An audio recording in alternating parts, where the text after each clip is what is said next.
Hello guys, in today's episode, before we begin, make sure to like and subscribe so you don't miss out when we post.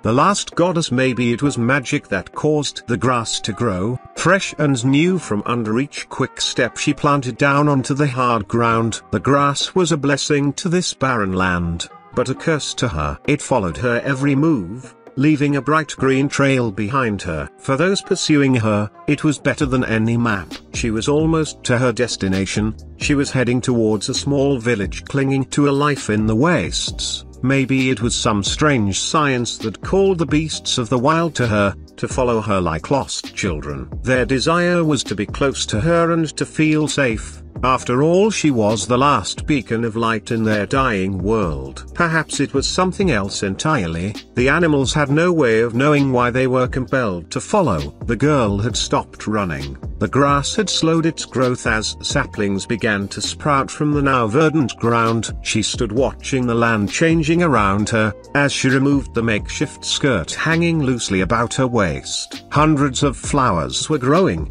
delicate bundles of silken blossoms mixing with the most spiked blooms. They grew wildly, twisting around the trees in perfumed bouquets. Everything grew so fast. If she were older, she would know how to calm the trees and whisper to the grass. She would have been able to control the lands around her and shoo the animals away to give herself some peace. A small, natural clearing in the trees had formed as the young woman kneeled, exhausted from her travels. A pain shooting across her stomach caused her vision to swim. She had run so far, she sighed and tried to catch her breath as curious deer began to nuzzle her, unable to resist the call of her soul to theirs. Other animals filled the trees, mostly starved squirrel and diseased rabbits. The earth had become too desolate to support much life. It was blackened and scarred. The darkness spreading across the land had taken everything. The saplings had already grown and broadened into full-sized oaks, with thick and full canopies that dappled the warm sunlight across the woman's bare skin. She looked at the deer,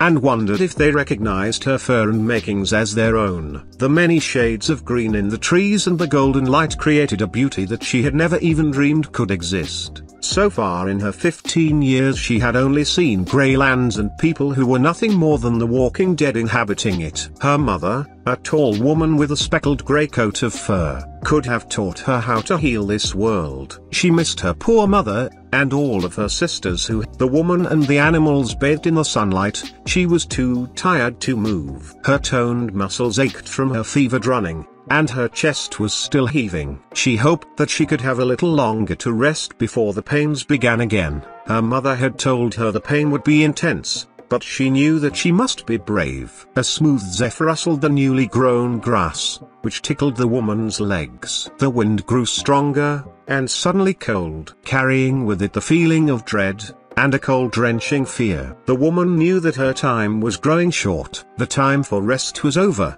and she hastily clambered to her feet. The smaller fallow deer had begun to leave, slipping away into the forest with the other animals close behind. She couldn't blame them. They knew her pursuers were closing in. A large red deer was watching her from behind the tree line. Although she took no heed of it, the wind was whipping through the trees, throwing up dust and leaves. It carried the sounds of her tormentors, and human screams and the sound of 100 monstrous hooves pounding the forest floor. She could hear tree branches crashing to the ground and small forest creatures being trampled underfoot and hoof. The rumbling of an army that was steadily drawing closer. The woman moved to the center of the clearing, and dropped harshly to the floor. The sun was gone. The wind was fierce as it whipped her white hair about her face. The rain began to pour forth from the heavens, as if it was weeping for her. The crashing of the unholy stampede grew closer still, and the screams of the damned managed to be even louder than the hooves. The pain in her stomach was now agony.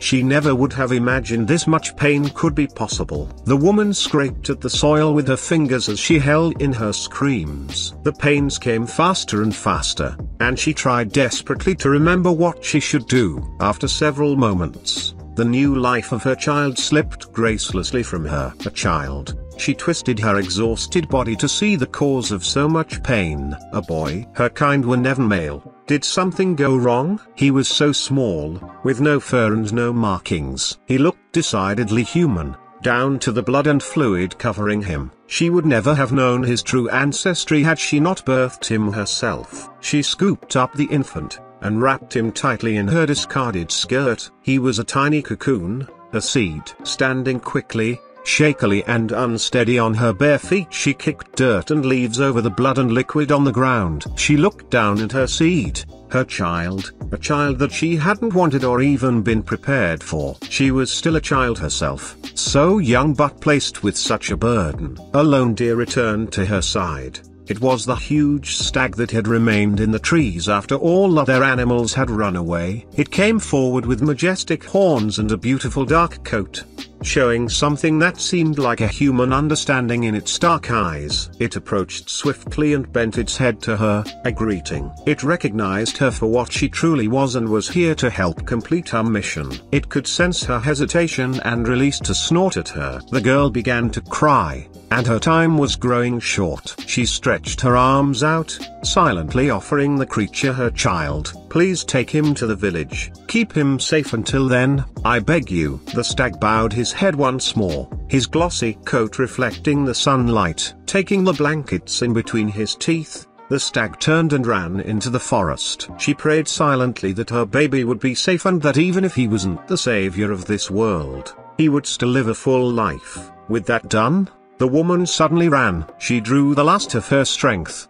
The thought of protecting her son compelled her to run. The direction didn't matter. Her destination was ultimately the same this day. The forest became denser and darker with each thudding step. It twisted and changed, matching her hate and her fear. She would never see her son, and he would never know her love for him. The realization made her head spin. Her eyes filled with tears, and she could run no more. The woman knew that she had run enough. They would never find her son. He was safe, sound asleep and traveling to the place that he would think was his true home. Alone and afraid, the woman sat, awaiting her fate, panting and crying, huge wet tears rolling down her face, dropping onto her bare chest as her body heaved with sobs. She could barely breathe. The unholy soldiers soon arrived, on foot. Clearly even the beasts of burden from hell itself could not bear to hunt her. Their poor twisted souls knew it was wrong. The withered, skeletal beasts were all suffering the same sadness as the rest of the world. The stench of death filled the woods,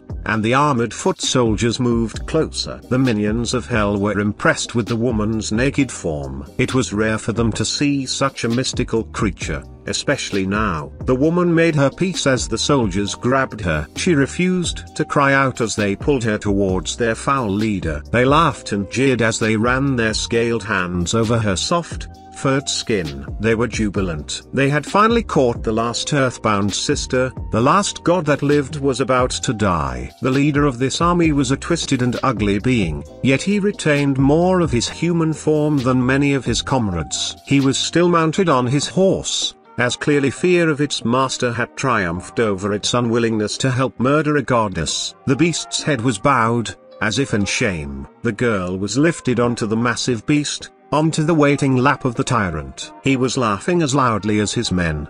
His darkened skin looked burnt at such a close view. The leader of the scourge pulled a short blade from his belts, and in one smooth motion he plunged the blade into the woman's exposed belly. Blood poured from the savage wound like a crimson waterfall. The knife was pulled up, towards her heart. Brute strength, cracking ribs and tearing flesh. Oh, how he wanted this goddess to suffer.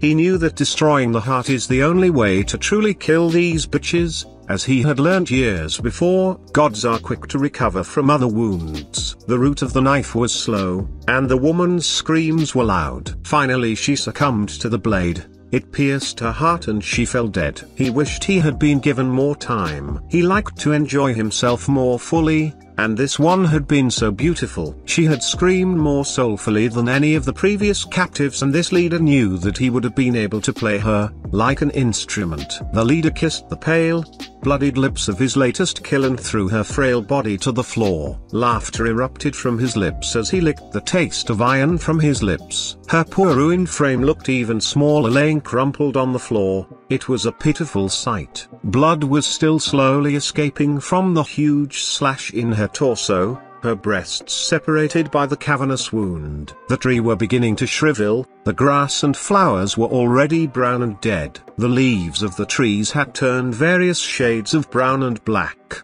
They were falling from the sky in the hundreds, coating the floor like a blanket, turning to mush in the heavy rain. The soldiers began their long march to wherever they called home, energized by their victory. The cruel leader forced his mount to turn away. He thought that she had been the most important victory of late. But he wondered why had she been covered in blood when they arrived. He was truly puzzled. The fur between her legs had been slick with blood, and the taste of hope had been heavy in her blood. Still, he would not report these things to his master. Thanks for sticking around till the end. Don't forget to subscribe for more like this.